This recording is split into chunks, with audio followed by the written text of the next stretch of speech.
Jimmy Coonan was an infamous Irish-American gangster who became the leader of the Westies, a violent criminal gang that operated in Hell's Kitchen, Manhattan, in the 1970s and 1980s. His rise to power and eventual downfall provide a chilling insight into the world of organized crime during that period. Early life and background. Born in 1946, James "Jimmy" Coonan grew up in Hell's Kitchen, a tough Irish-American neighborhood on the west side of Manhattan. His father was a longshoreman who, in 1962, was kidnapped and pistol-whipped by a local mobster named Mickey Spillane, not to be confused with the famous crime writer. This event had a profound effect on the teenage Coonan, fostering a desire for revenge and drawing him into the criminal world. The rise of the Westies. Coonan joined a gang at a young age and soon became involved in thefts, extortion, and loan sharking. In the 1970s, he set his sights on dismantling Spillane's dominance over Hell's Kitchen. Unlike Spillane, who adhered to a more traditional, less violent form of criminal control, Coonan introduced extreme brutality. He aligned himself with Roy DeMeo, a feared hitman for the Gambino crime family, and together they eliminated Spillane's associates.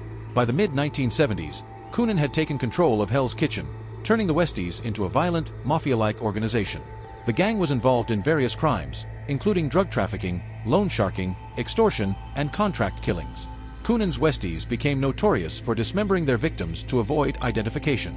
Brutal methods and criminal ventures. Coonan's leadership of the Westies was defined by violence. One of the gang's trademarks was their method of cutting up their victims' bodies and disposing of them to prevent the police from identifying the remains. This method, learned from Roy DeMeo, became a hallmark of their operation. The Westies weren't just a local gang. They worked closely with the Gambino family, one of the most powerful mafia families in New York.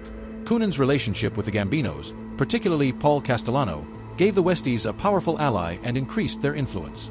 In return, the Westies provided muscle for the mafia, carrying out hits and enforcing the Gambinos' control over certain parts of New York City.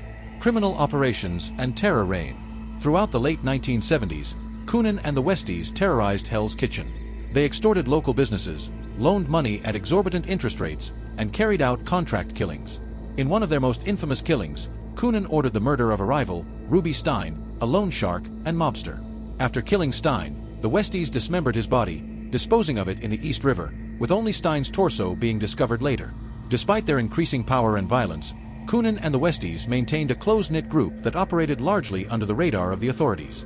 However, the FBI and NYPD were gradually building a case against them as their brutality escalated. FBI investigation and convictions. In the early 1980s, the authorities began closing in on Coonan and his gang. The FBI started wiretapping the Westies, and several gang members turned informant. Coonan's downfall began with the arrest of his right-hand man, Mickey Featherstone, in 1985 for a murder that he hadn't committed. Featherstone, believing he was being framed by Coonan, decided to cooperate with the FBI. Featherstone's testimony, along with other evidence, allowed the FBI to build a RICO, Racketeer Influenced and Corrupt Organizations Act, case against Coonan and the Westies. The RICO Act, designed to combat organized crime, allowed the authorities to prosecute not just individual crimes but the entire criminal organization. In 1986, Coonan and several of his associates were arrested on charges including racketeering, murder, extortion, and conspiracy. The trial, which took place in 1988, was a turning point.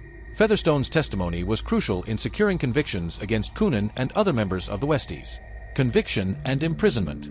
Jimmy Coonan was convicted of multiple charges, including murder and racketeering, and was sentenced to 75 years in federal prison without the possibility of parole. His conviction marked the end of the Westies as a dominant force in Hell's Kitchen. Coonan's imprisonment also marked the beginning of the end for Hell's Kitchen's identity as a hotbed of organized crime, as gentrification began to transform the neighborhood.